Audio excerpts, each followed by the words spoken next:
review in this training kind of some history about CBD, about how I came to understand its benefits and its usage. I'm going to talk about the cannabis plant, where it comes from, the parts of the plant. I'm going to go over the endocannabinoid system, which is a very complicated system in the body that I do my best to simplify without dumbing down, and without pretending to be an expert. But I have spent a lot of time researching it and studying it over the years. So I want to give you um, a deeper understanding of what I know about the endocannabinoid system and how it applies to our work as body workers, as practitioners, as estheticians. And so I hope that you'll get a lot more information about the endocannabinoid system as well. I'll give you some links to research, to studies that help to validate the benefits of CBD, and I'll finish with time for questions, and I will also go over some of the myths about CBD, what it does and does not do. So I like to start with a story. It's a story about a little boy named Ben Jacobson, whom in 2012 he was close to death. He was 6 years old. He had a form of epilepsy that was characterized by having hundreds of seizures a day. His mom, Catherine Jacobson, she was a scientist. She'd gone through over 16 drugs with Ben, all of which had these horrific side effects. None of them worked, and she was really desperately looking for a treatment for her son.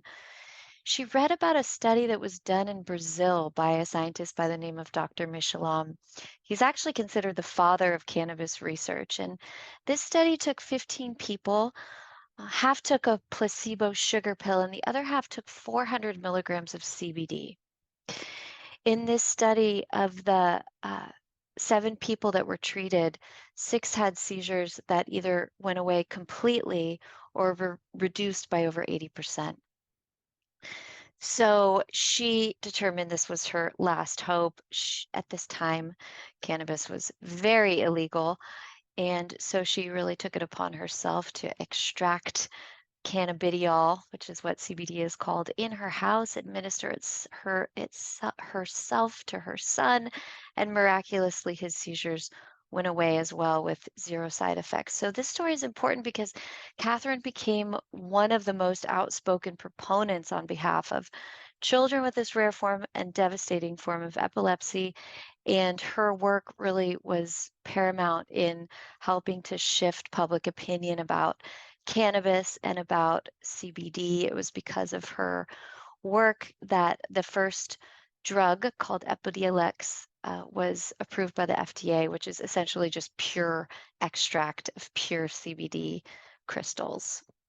So this was a story that I read right before Jen and I started this company, and it really opened up the door for a journey for me to learn more about cannabis and all of its benefits, which is kind of where I want to go now.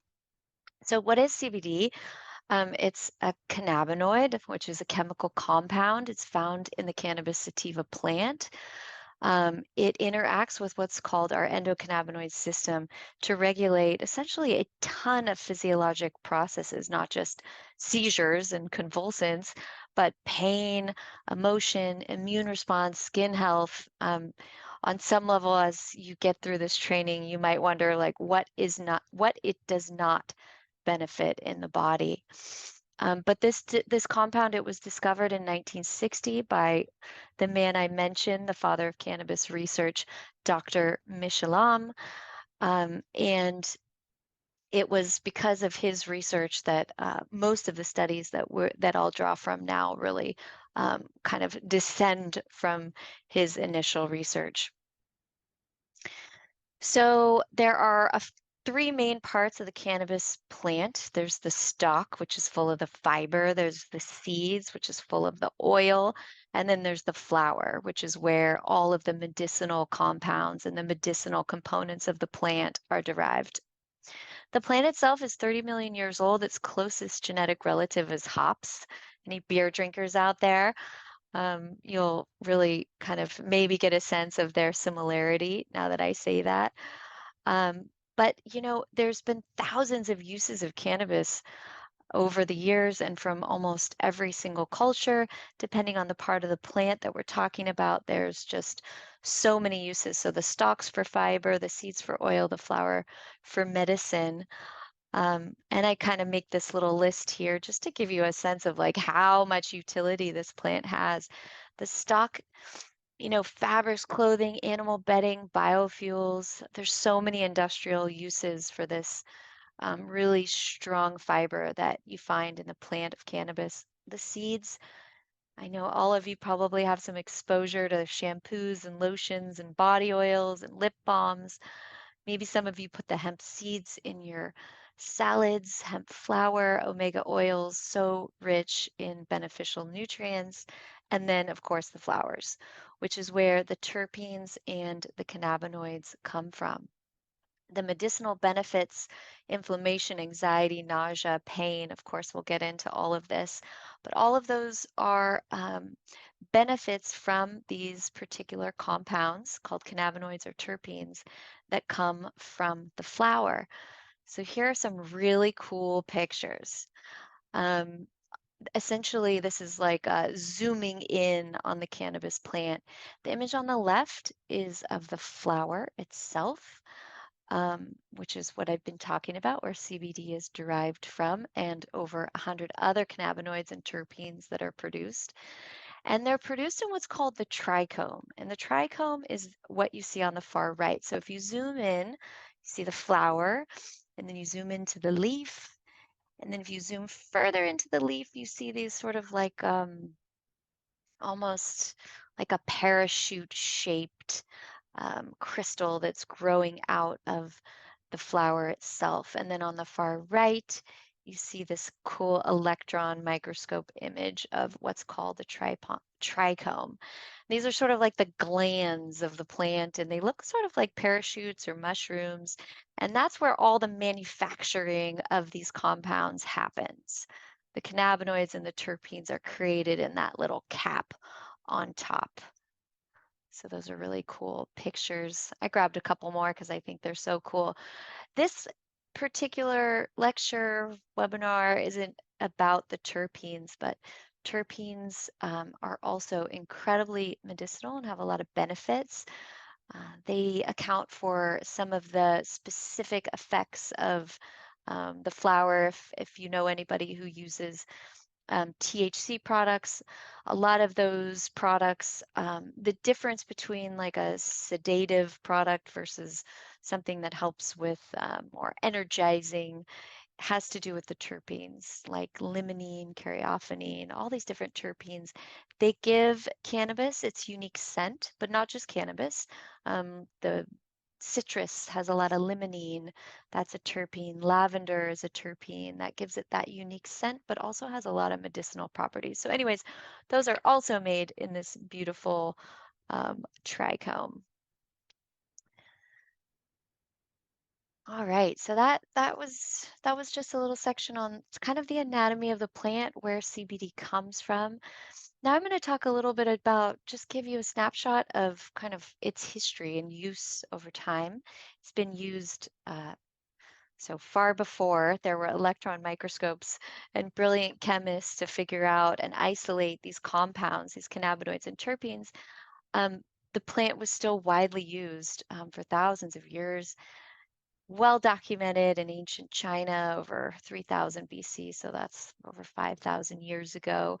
There's a lot of documentation about its use for gout and rheumatism, in India for epilepsy and anxiety, but also for spiritual rituals. The ancient Assyrians used it for mental health, for pain. Classical Greece, Rome. I mean, it's essentially, you're not zoomed in on this map, but it's like everywhere you can think of. There's documentation for how it was used medicinally or culturally for thousands and thousands of years.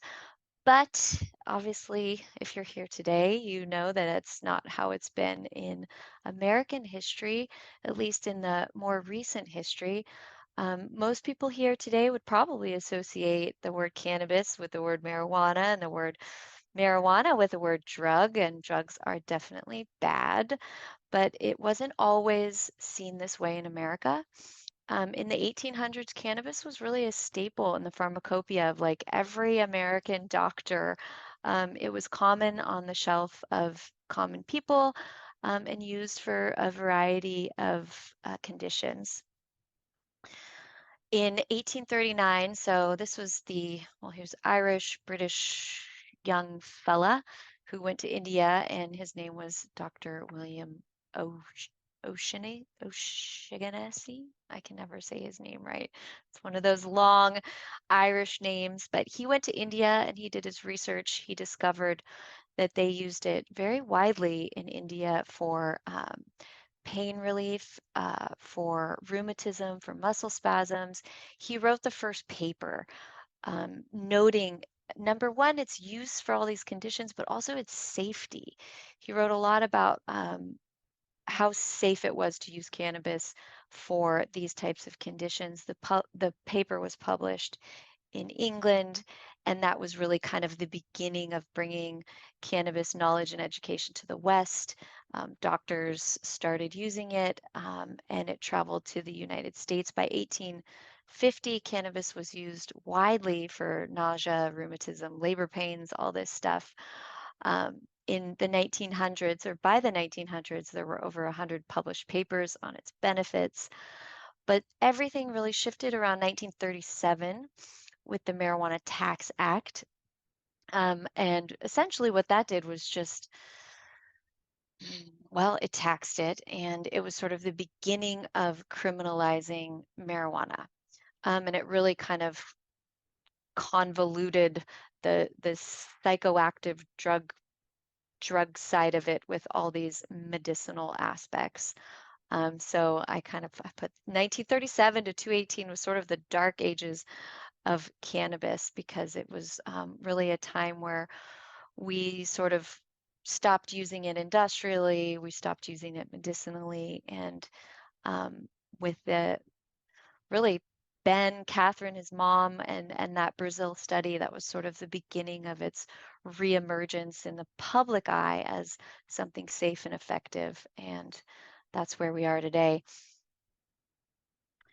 I don't think I need to go too much into this slide, but essentially this is just more of the story of how the Marijuana Tax Act came about and what happened there. It was sort of the beginning of what many of us understand as the war on drugs, which was this huge tax that was placed on cannabis, and it effectually just ended all the research and all the funding and really shifted the direction that we went. Ironically, the number one opposition group to the bill was the American Medical Association. So it was really the doctors and the pharmacists who were lobbying against this act and were the most outspoken in their desire to really continue to use it safely with their clients. Anyways, that's a bit about the history.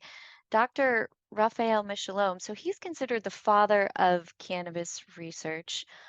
He's the one who isolated CBD. He isolated THC and CBG. He's published over 425 papers. He was the man behind the Brazil study, which is what Ben's mom read about. He actually passed away, I think, last year, but a really brilliant man and has contributed probably more than anybody to cannabis research.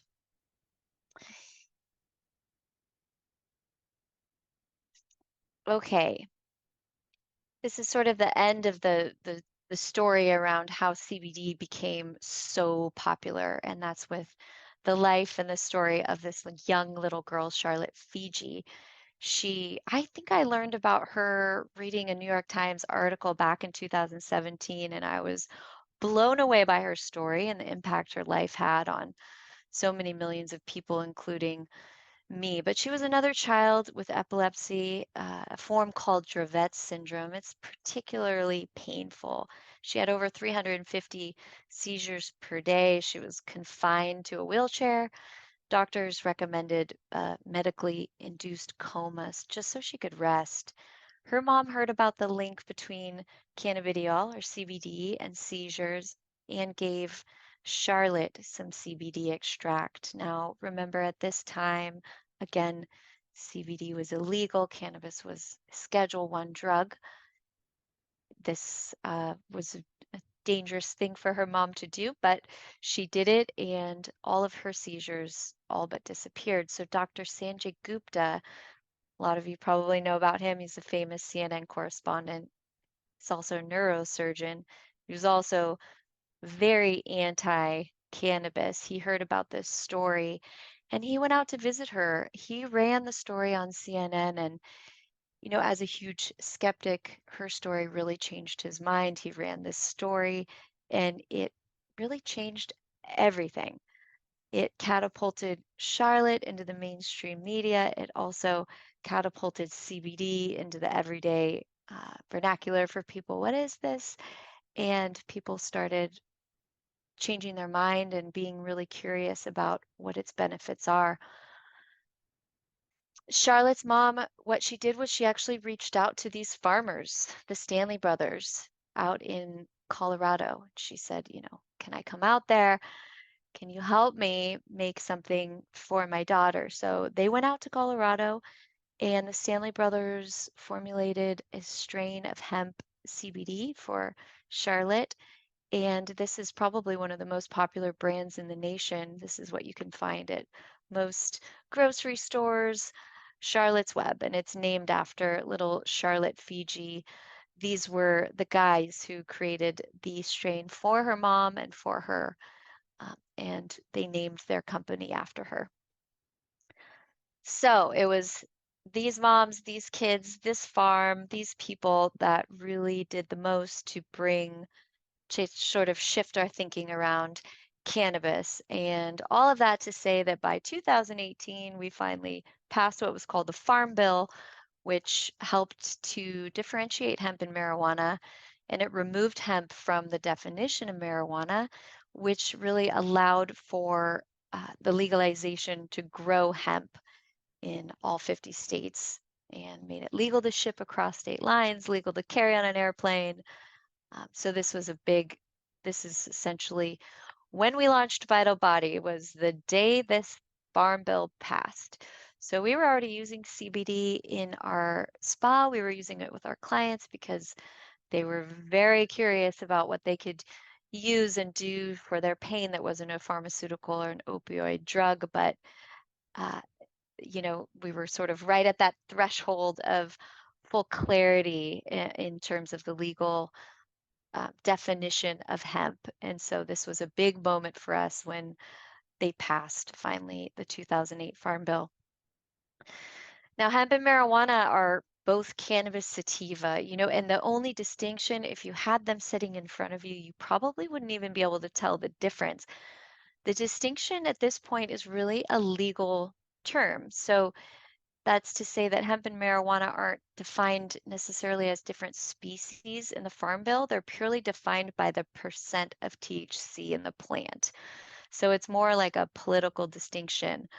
And marijuana has more than 0.3% THC, while hemp has less than 0.3% THC. THC obviously being the psychoactive component of the plant.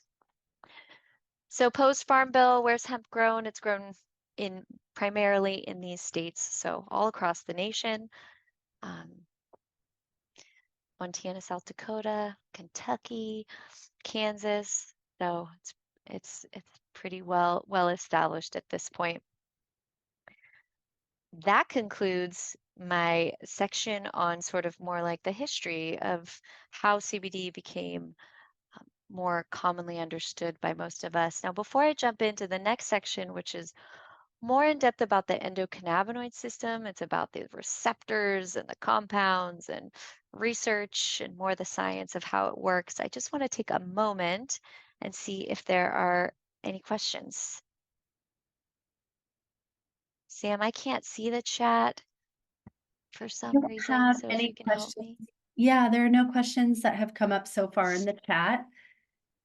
So You're explaining things beautifully. That means you're Thanks. really clear. Any questions? Should I just keep going? I would keep going. Oh, Uh, somebody just popped one in. Oh, yeah. Yeah, go. Now I noticed you have a tincture. You guys make a tincture that I actually have here. And it's really good. Great formula. Now, Thank you. that one's used for pain, anxiety. Would you say it's for epilepsy as well? Not in the dosages that we're working with. Mm-hmm. So, no, I would never Okay. say that it's for epilepsy. I mean, Mm-hmm. if you have epilepsy, you're either taking Epidiolex, Mm-hmm. right? So now there's like actually clinical studies, there's different types of epilepsy, there's different types of administration. Mm-hmm. So, no, Okay. we do not say that ever. Oh, yeah. I understand. I understand. Because actually that story you were talking about with the mother and son being on all like 13 plus medications, uh just last week I had a doctor pushing pills and I'm like, wait, hold on, no, let's go for natural remedy first before. So that really I Yeah. could relate to a lot with it. Yes, absolutely. And I mean, that was really before I even knew about that. It was our clients who didn't want to take a pharmaceutical pain Mm-hmm. pill that it's, can I use cannabis? Will this help? And we thought, well, let's do the reading, let's do some research, let's see how this impacts the body. So I think this next section will also help to kind of clarify why that's the case. Wonderful. Okay. Kelly, there was one more question that popped up asking if the research was related to people taking CBD orally rather than using it topically. Basically, that's what the question was. Well, I know with Charlotte and Ben, I believe, and I could be wrong, they started off inhaling the vapor. And then you started using an extract, internal extract. So I think the fastest way for CBD to get into the brain, which is where it's metabolized in the case of epileptic seizures, is into the brain versus topically, does not go into the brain. And when you take it into the body through the stomach, you have to take a lot more to impact the nervous system. So I believe if it's a question about research, it was internal in an extracted isolate form. If you're talking about Ben and Charlotte, I believe it was actually a vapor. Great, thank you. Okay, the endocannabinoid system. Here we go. So it's a body-wide system. And basically, this image is just to reflect the receptors that are all over the body. So you get an immediate sense when we're talking about the endocannabinoid system, which is the system that's affected by CBD, you're talking about a full body-wide system. Now, it's made up of three parts. Okay, receptors, which are on the cell membranes, endocannabinoids, which are the molecules that are either produced in the body or in this case, produced in the cannabis plant, and enzymes, which help break down the cannabinoids. Okay, so the endocannabinoid system is sort of like a lock and key system. You've got the receptors, you've got the cannabinoids, and you've got the enzymes, which kind of make them work, break it down. Okay, so those are really the three components that we're going to talk about now in terms of the endocannabinoid system. So when these cannabinoids bind to the receptors, it triggers a healing response. And you're going to hear this like for the next 15 minutes, all the healing responses. But if you want to break them down into five, it's pain modulation, it's helping to regulate sleep, it's helping to reduce stress, reduce inflammation, and calming irritation on the skin. Everything kind of comes back to those same 5 things. But I want to go through each component of the endocannabinoid system, starting with the receptors. Now, there's 2 types of receptors. They're called CB1 and CB2 receptors. If you haven't heard this before, let it wash over you. Just know that there's 2 main receptors and they're all over the body. They're in the brain, they're in the gut, they're in the skin, um, they're in the stomach. They're really ubiquitous throughout the whole body, these CB1 and CB2 receptors. Now, a lot of us are body workers or we're estheticians, so we're really concerned with the receptors that are actually on the skin. So they're called dermal receptors. They're CB1 and CB2 receptors, but they're found in so many different cell types on the skin. So keratin, keratinocytes, keratinocytes, melanocytes, mast cells, fibroblasts, so the cells that make keratin, that make melanin, that make um, mast cells respond to like allergies and inflammation. Fibroblasts make connective tissue. They make collagen and elastin. So within all of these structures in the skin, you find receptors for CB1 and CB2 receptors, which are part of this body-wide endocannabinoid system. So a lot of people have asked us in the past, when you use topical CBD, does it have to get into the bloodstream? And really the answer is no. You're trying to trigger a response in the receptors that are on the skin. So when you take CBD internally, it tends to have more of a holistic response in terms of relaxing the body, managing inflammation, helping with stress. When you use it topically, it tends to have a response, inflammation, redness, irritation, muscle, joint impacts. So just kind of beginning to separate the two, whether you take it internally or you use it topically. You're essentially triggering receptors in different places in the body.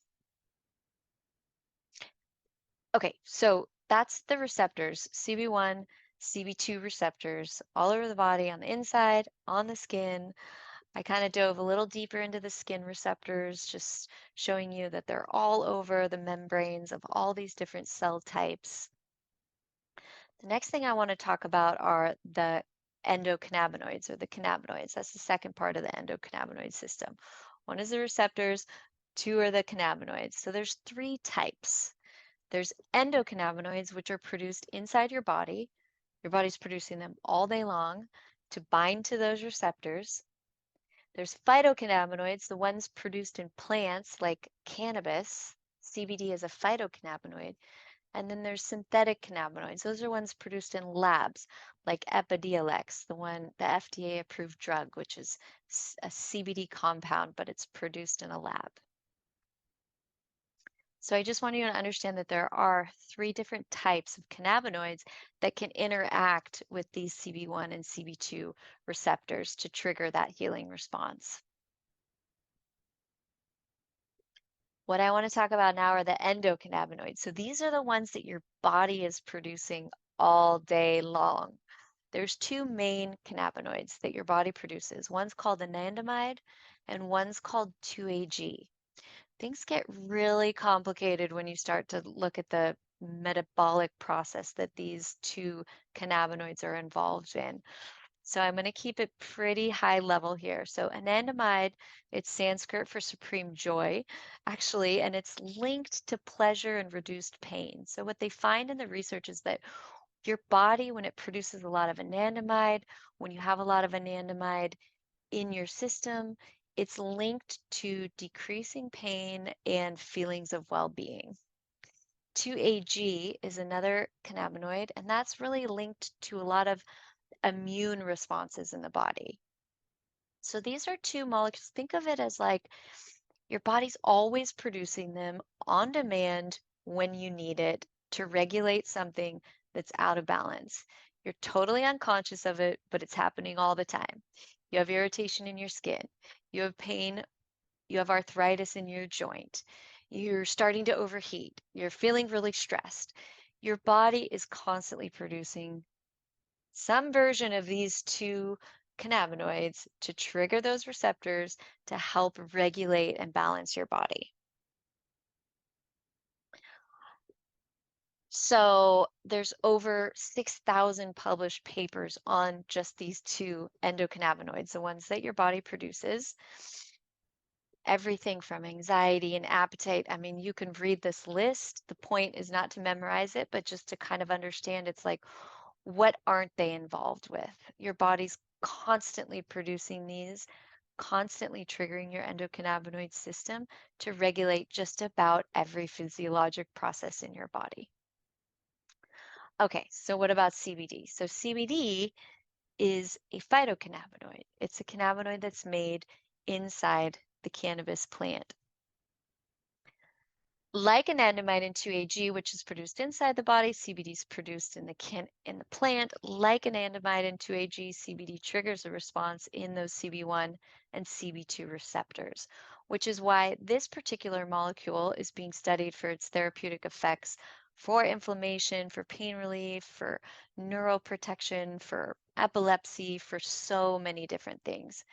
And as many of you know, there's more than 100 cannabinoids in the cannabis plant. There's THC and CBG and CBN.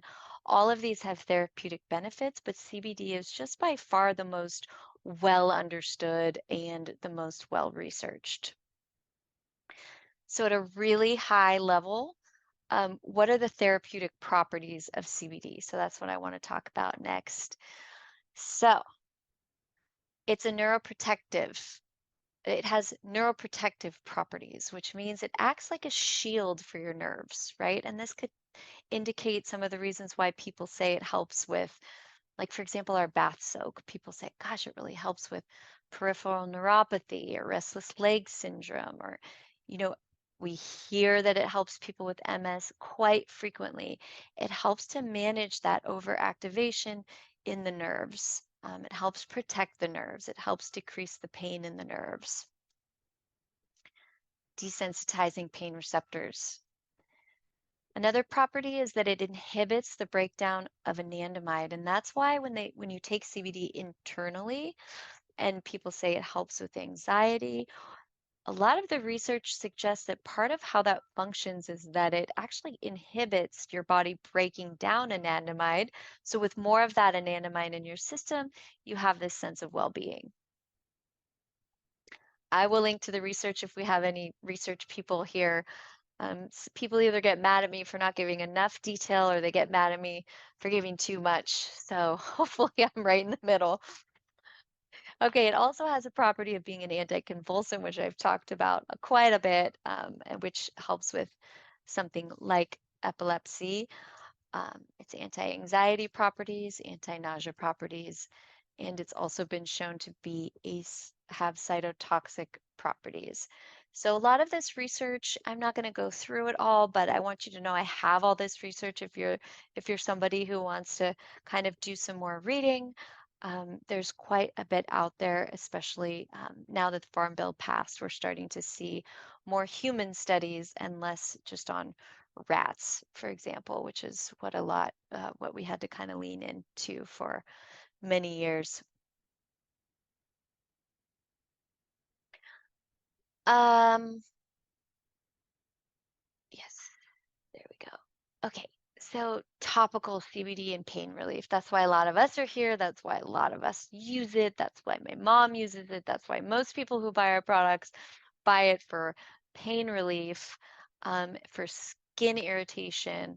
So I just wanted to speak to a couple studies that I'll link to. One was pain relief for elite athletes. So there's just so much promising research about how athletes who are involved in, push their bodies can really benefit from a safe and effective way to manage the inflammation using topical CBD. There was another study, actually, there's quite a few studies done on arthritis and pain relief. One of the characteristics of arthritis is this overproduction of enzymes inside the joint, and these enzymes are very aggravating They create a lot of pain sensation. So some of the studies show that CBD essentially helps to turn the volume down on that production of inflammatory enzymes in an arthritic joint. So even anecdotally, when I read the reviews, when I hear stories, people write, call, review all the time and just say how much it helps them manage their arthritis. There aren't a lot of great drugs for arthritis. A lot of them have side effects. So this has been even pretty well endorsed by the Arthritis Foundation as a form, a natural way to treat arthritis pain. Um, Pain relief in peripheral neuropathy. So I mentioned that CBD has neuroprotective properties, which you might imagine for people with peripheral neuropathy, which can be really painful and really aggravating. This can help a lot. So there was a great study done there as well. And the last study I cited was a really recent study done on thumb pain from arthritis using 8 milligrams of CBD. So a lot of people ask us, how much is the right dosage? The research is all over the place. And from what I understand, part of the reason for that is because people's endocannabinoid system, that system of receptors, can be triggered at different thresholds for different people. So I know in our industry, a lot of people say, or it's sort of a race to the top, like we have 45,000 milligrams in our cream. It's not always the case that that's what's needed. And in fact, when we started serving CBD in our CBD massages at our spa, we were using 50 milligrams per treatment, which seemed to work for 98% of people. Nobody ever asked for a refund. People gave us very honest feedback. So did our therapists. So, it's been interesting just as a business owner to kind of watch the trend towards more CBD molecules and yet see the research come in kind of with this really broad spectrum of efficacy. So I always tell people you really have to experiment on your own and figure out what works for you, but it's so safe that you have a lot of leeway in terms of how you apply it, how much you apply it, how frequently you apply it, so that you can really figure out what works best for your body. There's probably some estheticians here, hopefully, and of course all massage therapists and people um, really deal with a lot of skin issues. So I just wanted to speak to, I know I talked about all the receptors in the skin, but there's a lot of great research about CBD. It reduces sebum production.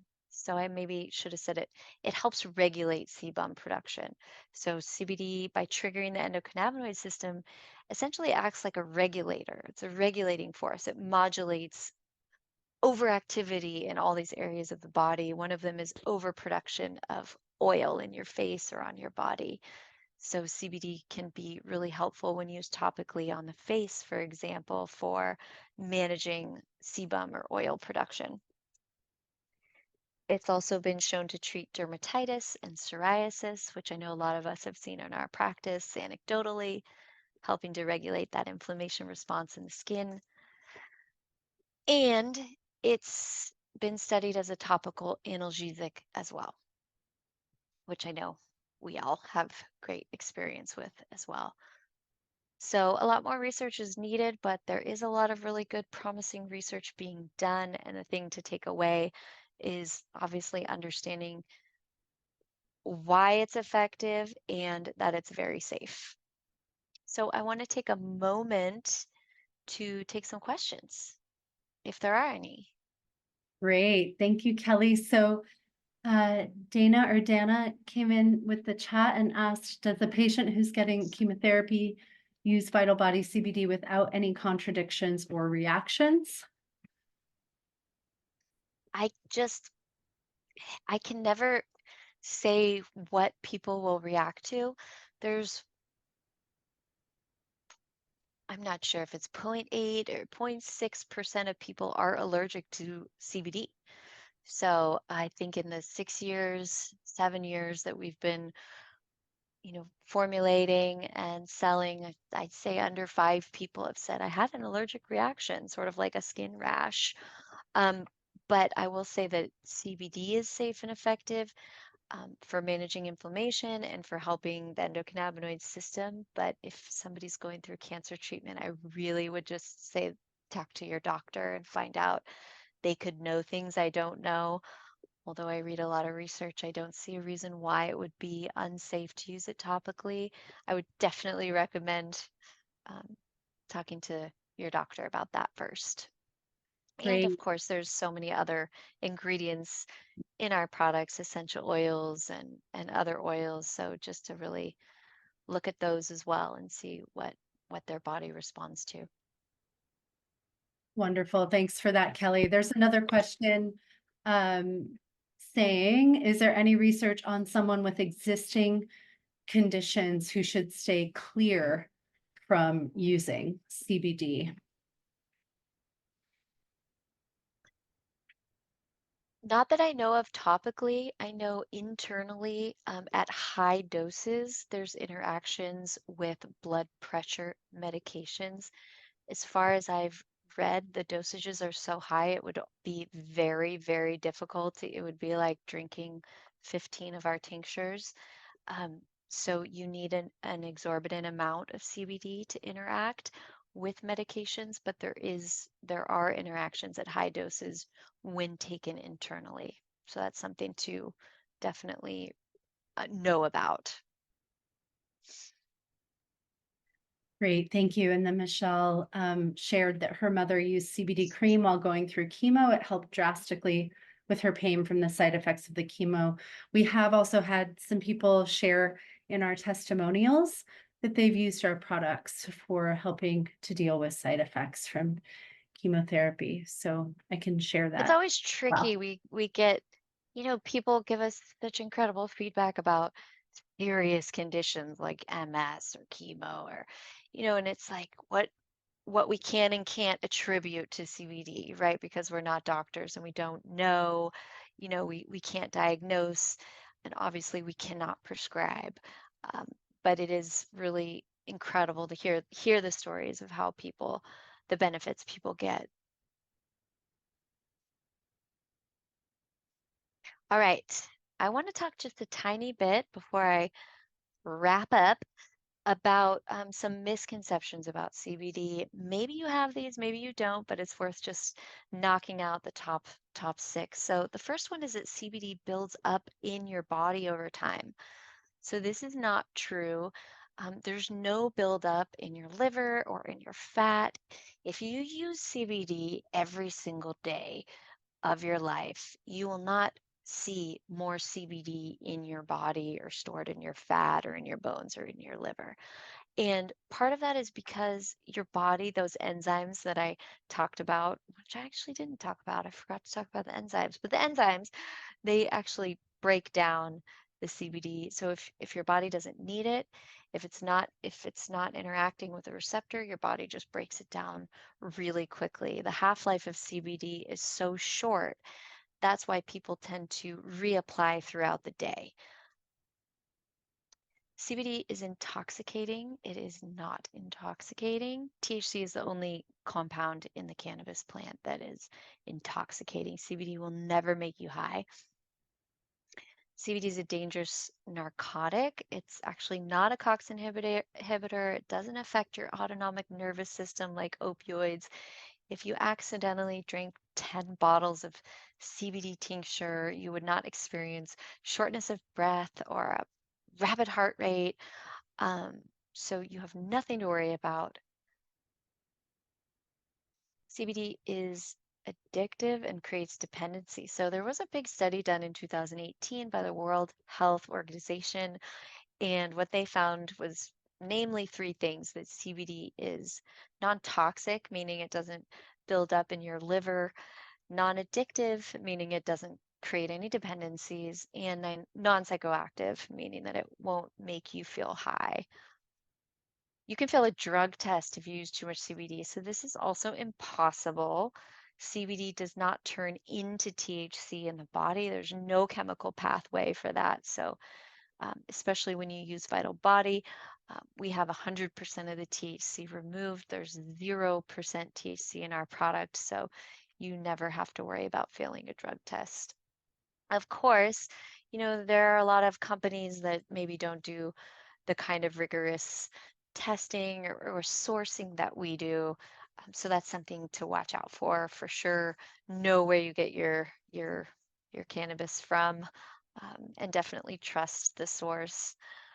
One thing that I don't talk about in this lecture, I talk about in another one, is just one of the properties of the cannabis plant is it's what's called a bioremediator. So that just means that the roots of the plant, they leach up toxins from the soil. So that's really cool because that means that CBD can clean toxic or polluted soil, but it's also, when you think about the medicinal uses or skincare products, you definitely want a clean CBD extract. And so it's really important to source from companies who or farmers who grow their cannabis organically, who grow their hemp organically. That way you don't ever have to worry about there being any pesticides in the final product. Of course, we triple test. We worked with the same farmer forever. We get a test of the product, the extract when we receive it, and then we retest the final product. And when you get a COA, you get a full profile of the pesticides, the molds, all the different components that might be leached into the plant from the soil. So we always make those tests available for people who want to make triple sure that the product is super clean. All right. Well, I'm going to finish up here. My last slide, basically, I just mention these conditions that we treat in the spa, muscle pain, joint pain, nerve pain, skin irritation like eczema and psoriasis, and of course, anxiety and stress. And I hope that in this webinar, you understand and have learned why CBD is so beneficial for all of these things, how it triggers the endocannabinoid system through the skin, and what makes it such a safe and effective option and tool for us to use for our clients. What we learn in 49 minutes, we learn the history of the cannabis plant. We learn the parts of the plant, the uses, industrial and medicinal, the story of CBD's emergence, Ben and Charlotte and the Stanley brothers in Colorado, the function of the endocannabinoid system, the CB1 and CB2 receptors, and the difference between those endocannabinoids and phytocannabinoids.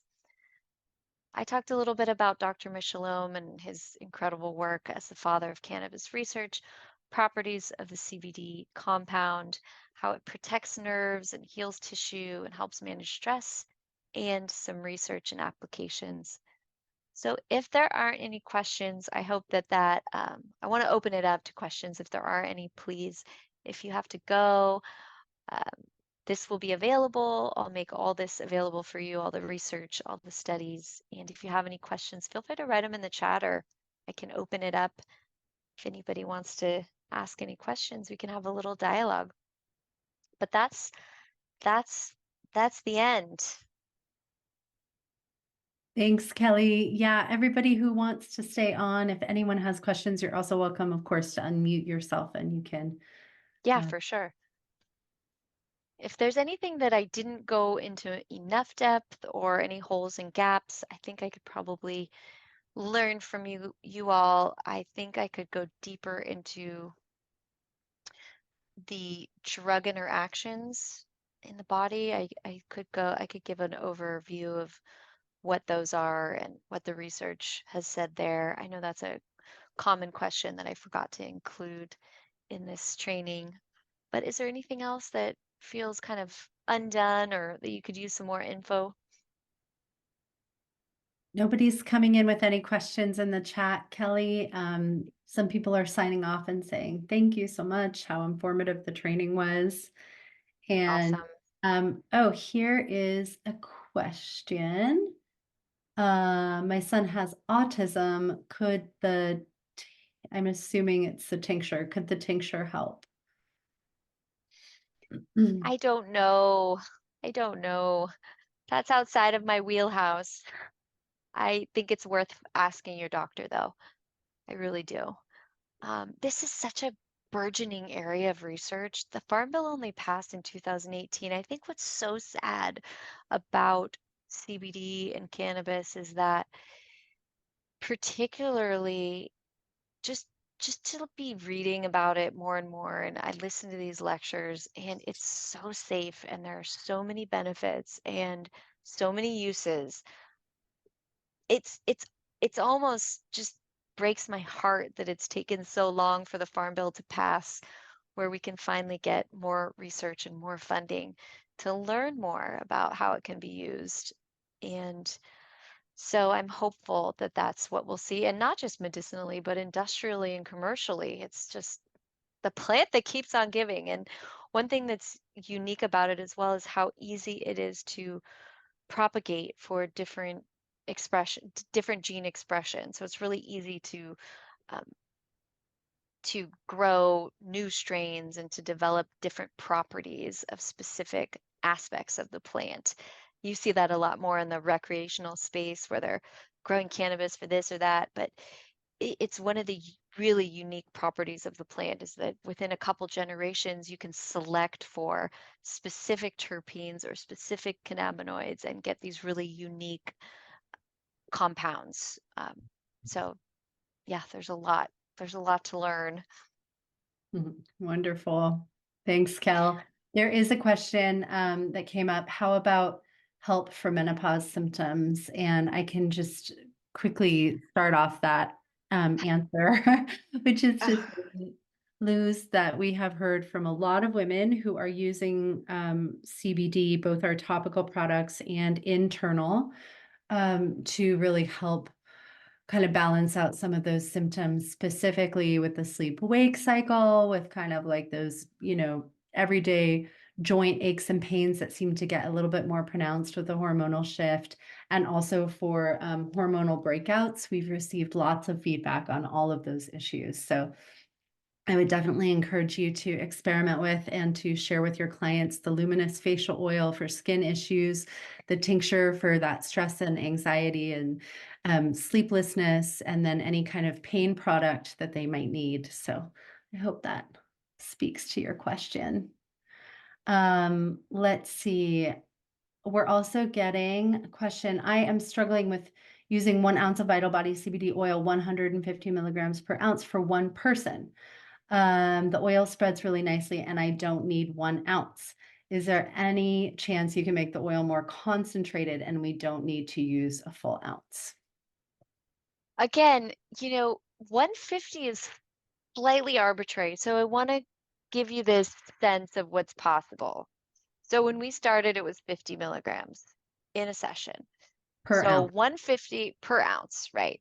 So 150 is at the high end of what, from my experience, is needed.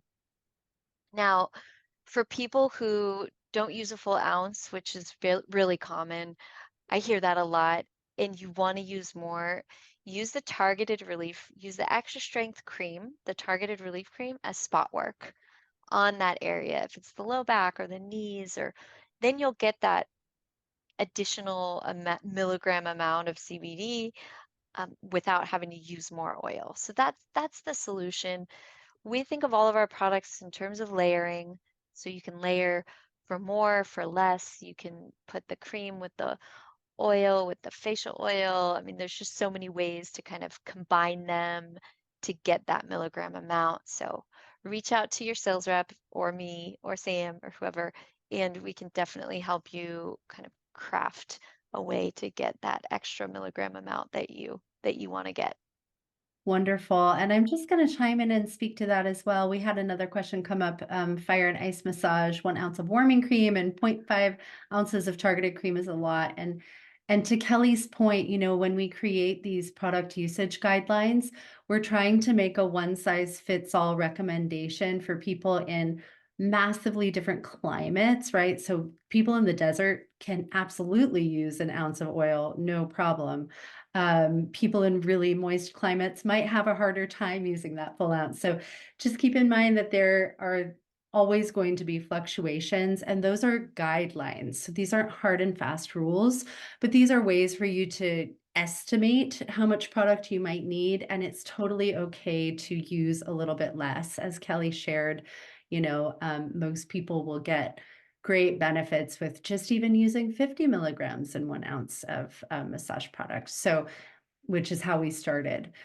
So you won't be doing any disservice to your clients if you're not using that full capacity of product that we recommend in the guidelines. So I hope that that helps to Yeah. clarify. And then, do the products have expirations? So we put expiration dates of a year on the products, and that is just in kind of keeping with the general standard of natural products that don't have added preservatives. More or less, the shelf life is about a year. The important part is to really keep the products out of both heat and direct sunlight, because that is what causes the CBD to break down quickly. And then somebody else said, I You use can a use face body oil. oil on the face. Just Yeah, kidding. and use body oil on the face. Yes, you can. The body oil and the face oil are just slightly different. They're formulated differently. The facial oil definitely has lighter, smaller molecules in the oil. The chia seed and prickly pear seed oil are smaller molecules, so it's a little more lightweight. It absorbs quicker. But the body oil, I mean, I use it on my face all the time. It just creates more of a barrier and it's super hydrating. Great. Did you find your way into the chat, Kel? Yeah, I was Hi. clicking the wrong button. Wonderful. Oh, Thank you, great. everybody. I just want to say that, we I so appreciate you all attending, and whatever we can do to improve our education, do more education that's relevant to what you're looking for, what you want.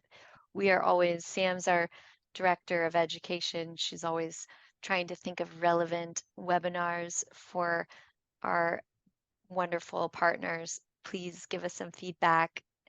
We would love to hear from you, and I hope that this was really helpful. I think we'll probably have it on YouTube, right, Sam?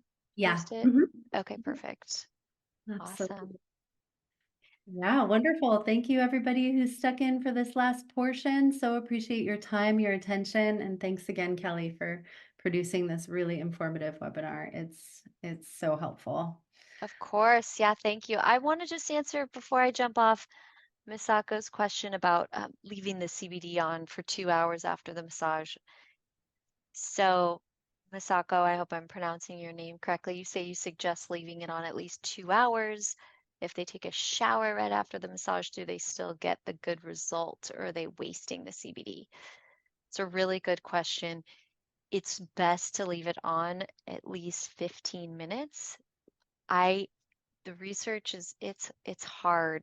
I don't get a clear answer from that. My answer is mostly anecdotal, based on what people say, that it takes about 15 minutes for them to start feeling the effects. It's so hard for me to know what the correct answer to that question is, because we have a lot of people who soak in it, and so one of the reasons, like for example, with our CBD uh, mineral bath soak, is we infuse the CBD into an oil, a carrier oil, that we blend into the salt. And so when you take a bath in it, or you soak your feet in it, or your hands, you're soaking in the water's opening your pores, and the oil acts as a carrier, and it absorbs through the skin. So it's just hard to say. I think sometimes oil, even if you take a shower, you still have the oil that's really made it into the pores. So I don't know. How do you answer that question, Sam? I share with clients that during the course of the massage, they are likely getting plenty of exposure to the CBD, and so I really don't think that anything's going to be lost because they've been getting that product worked into the skin for at least 50 minutes, right? 60 minutes, Hmm. 80 minutes, depending on the length of the session. That's a Um, good point. Yeah, so it's already on the body for up that's to an right. hour. That's Um, right. So in my experience with topical CBD, my system gets activated around 20 to 30 minutes with that application. So I think it's enough Mhm. time, but if you can leave it on, that's ideal. Awesome. Yeah. Thank you, everybody. Thanks for your attention. Thank you, Sam. Thank you to all the researchers and all the people that have fought to make this incredibly safe and effective plant accessible to all of us.